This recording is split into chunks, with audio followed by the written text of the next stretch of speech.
Hello. This vignette is part 2 of the funeral procession from the Papyrus of Ani. I'm going to explain its meaning starting from the back and go forward. Now this man standing here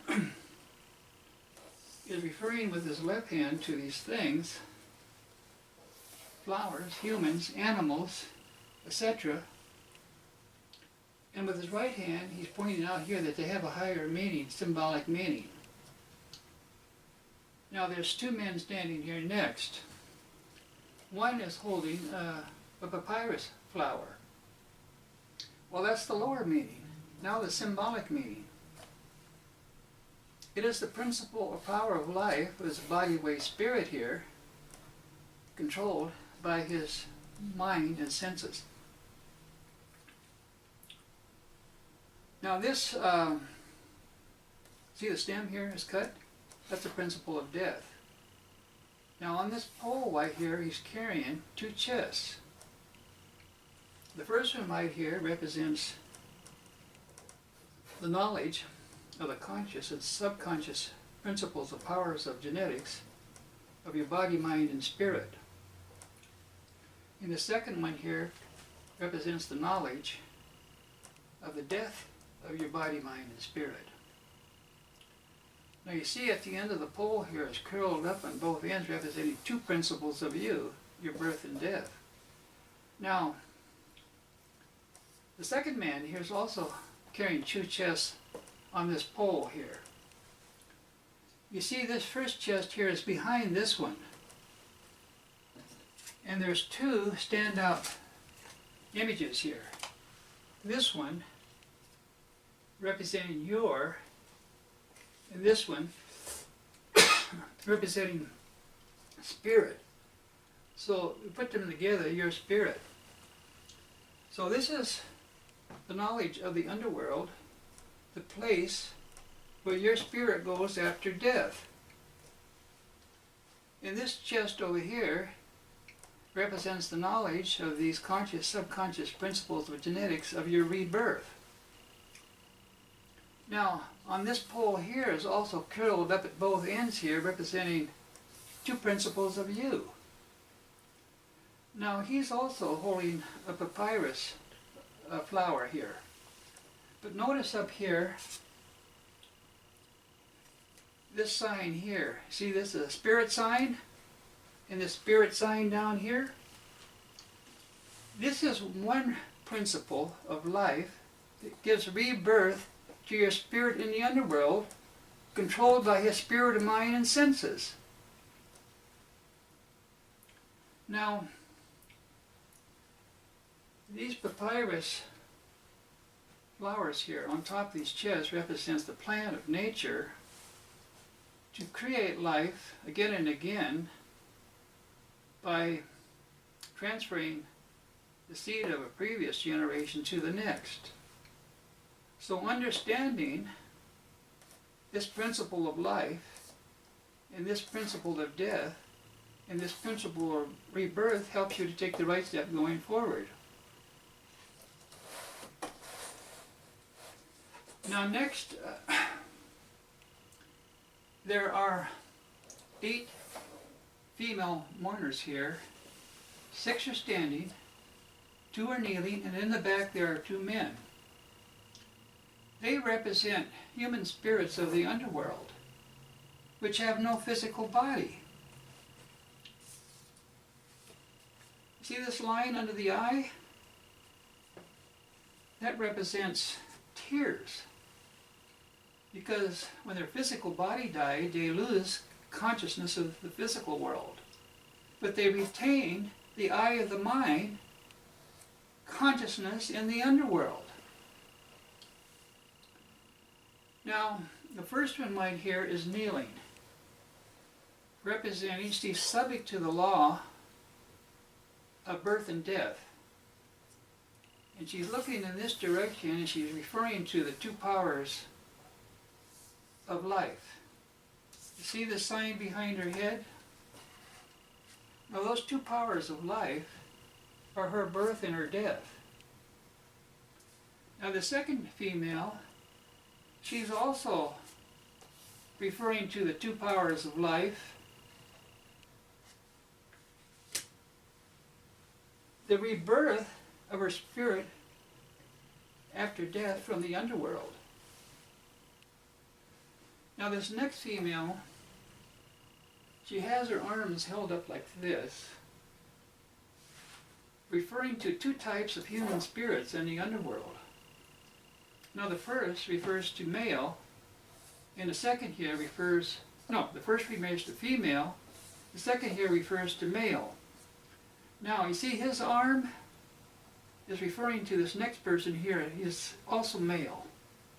So this male and female spirit of the underworld have their arms crossed like this, and they're looking in this direction, and they both think they have a right to choose their sex, male or female, when they're born again on earth.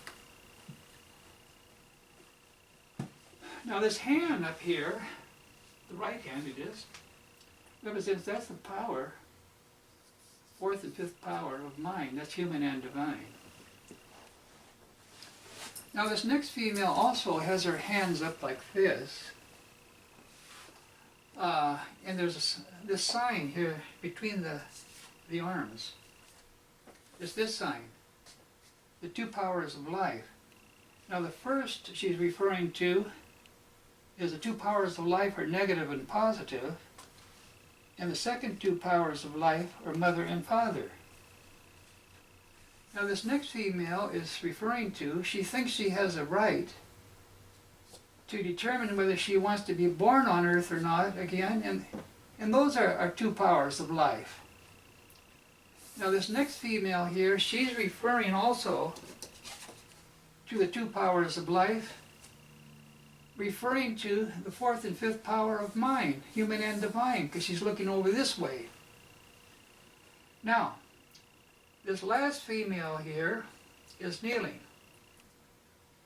She is subject to the law of death and rebirth, and she's referring to the two powers of life. See here, the same sign. Now, the cow here and the calf represents her mother and the rebirth of her physical body. Now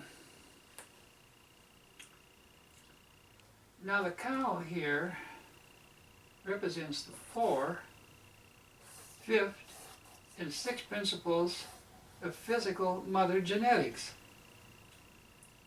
What are they? Well, the horns up here represent your two powers of will, are controlled by the spirit of mind, and your five senses. They control the first two principles of genetics, what you think and do. Now the subconscious mind here controls two principles of genetics: the development of the fertilized egg in the womb and the birth of the calf, representing your physical body. Now, you see this sign up here? That means note. There's another image here. Can you see it? Do you know what it means? Well, I've enlarged it and redrawn it because it was blurred. It represents, rightly understand, the principle of the birth of your physical body. See here? Represented by the calf. And it's holding this scepter here, which means the principal power of judgment of your mind and senses. Now, the man here represents the father principle. He is holding the rear leg of a bull, and he's referring to the principle of pushing up and forward. This leg here represents, rightly understand this genetic principle of the Father Way Spirit. Helps you to take the right step going forward. Now there's two tables here of offerings, representing the knowledge of the four quarters of the law of mother genetics. Her body or egg, her two eyes, her knowledge, and her spirit of mind. The second table represents the knowledge of the four quarters of the law of the father, or father genetics, of his body's vital force, his two eyes, his knowledge, and his spirit of mind. Now these plants represents that nature is also involved in mother-father genetics. Now at the bottom here, you have this sign here representing the mind. It's between the two legs here, and on this side, there is this sign, and I redrew it because it's blurred. It represents a flash of light. Now, what does that mean? Well, there's hieroglyphic text below this vignette, and we're right here. So this means here, comprehend these hieroglyphics here, these columns, sheds light on the subject of genetics, human and divine. Now,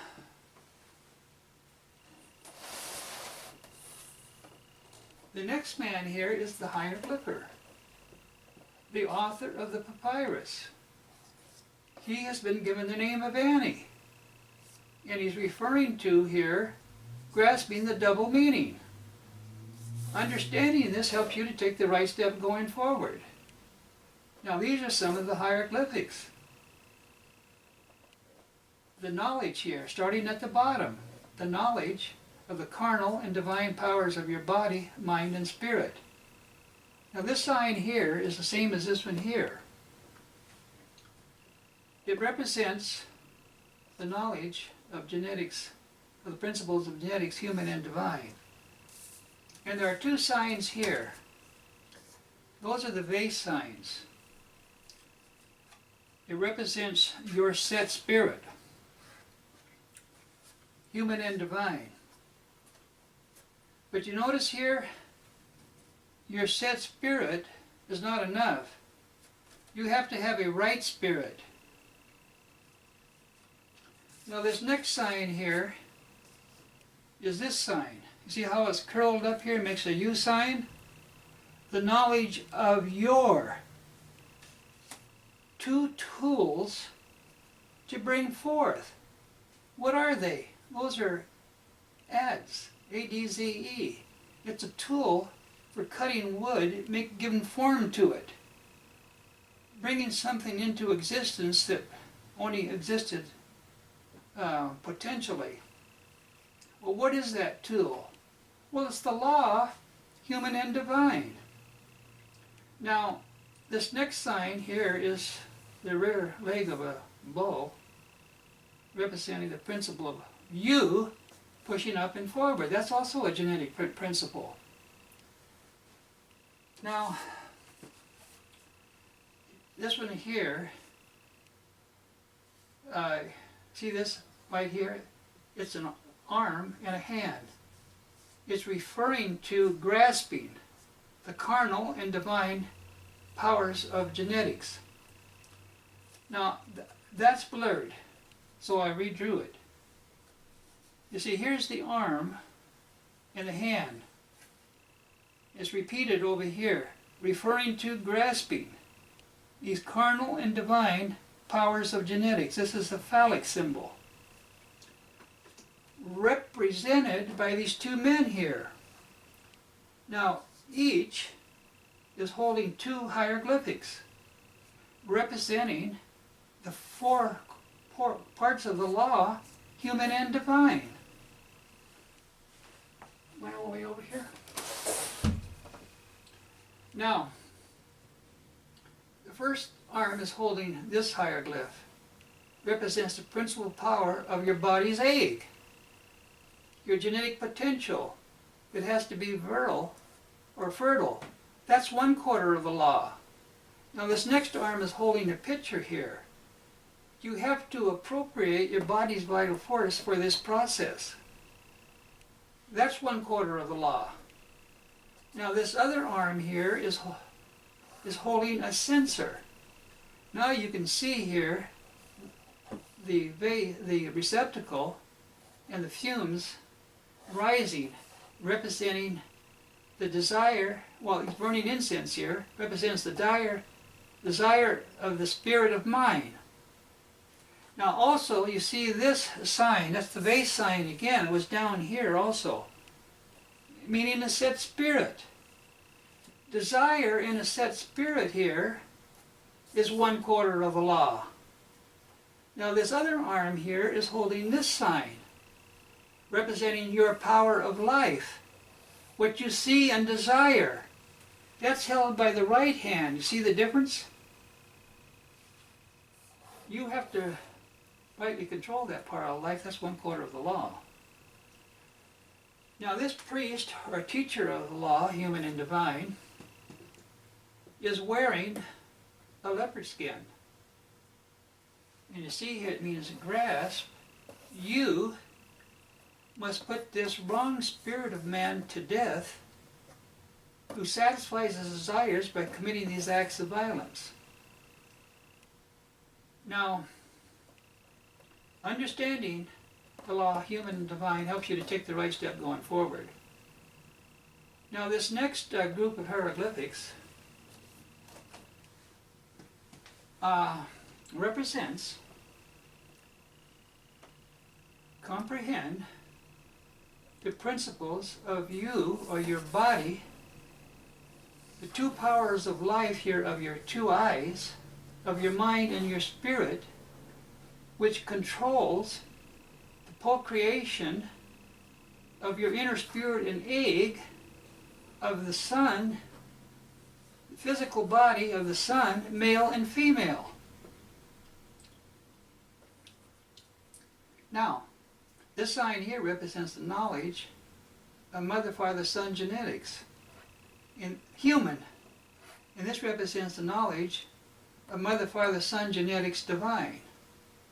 Now this sign up here represents the knowledge that the third eye can be human or divine. And this is also a symbol of the sun, your third eye, your consciousness of being. This is your physical body. Now, when you're practicing mother, father, human genetics, it gives birth to the son in the physical body, male and female. When you're practicing divine genetics, mother and father, it gives birth to the son divine in the physical body, male and female. Now this 3 lotus flowers up here represents the principle or power of unfolding the mother, father, son spirit. And it also involves these other principles here. Now you see these 2 signs right here? That represents the power of you, human and divine, or carnal and divine. Now these black spots here represent reasons why you might fail. Well, one reason, you're doing the wrong things. Another reason, you might be too old or too young to practice genetics. Now this green plants that surround represent you have partial control over these powers of genetics, but nature has partial control. What you can't do, nature does. Now I'm going to go to this next group of hieroglyphics. Is the focus good? Okay. Here is the casket of Ani standing upright. And you see this lotus up here at the top of his head? It represents during life, he possessed the principle or the higher spirit of mind. And the statue means, or this coffin means, you should understand these 4 truths of death and these human and divine powers of your mind and spirit, body and mind and spirit, and the higher law in the right spirit. Now, Anubis here is standing behind. It's a human with the head of a jackal. And it has this arm here on the casket. It can sense here that the corpse inside the coffin is decomposing. Mummification forestalls that process, but it doesn't prevent it. And he's referring, Anubis here is referring to the first truth of death. The physical body dies, that's forever. There is no resuscitation. That's true, male and female. Now he has a tail here of a bull, representing when the physical body dies, that's the end of your sex life on earth. Understanding this helps you to take the right step going forward. Now, this lady kneeling here represents the second truth of death. The soul of the man does not die, and that's true, male and female. Under her eye here is this line representing tears. When her physical body dies, she loses consciousness of the physical world, but this eye here represents the principle of the sun, consciousness of being in the underworld. That's the third eye of the mind. Now, kneeling here represents she is subject to the law of death and rebirth. And she's kissing this casket of Ani for revealing these four truths of death, her two powers of life, and her means of rebirth, referring to these human and divine principal powers of genetics. Now, they are standing on this platform here, representing the knowledge of the principles of death here and the principles of rebirth.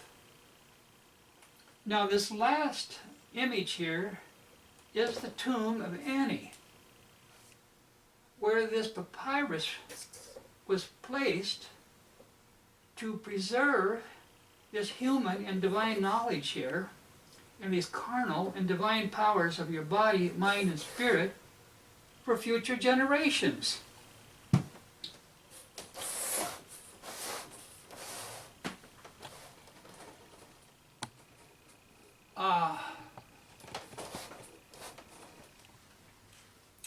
Now, this is an enlargement of a JPEG digital image, and it came out kind of blurred. So if you want to see a more detailed copy, go to the internet and do a search for the Papyrus of Ani, the funeral procession. Now, I've explained part 2 of the funeral procession from beginning to end, so for today I'm finished.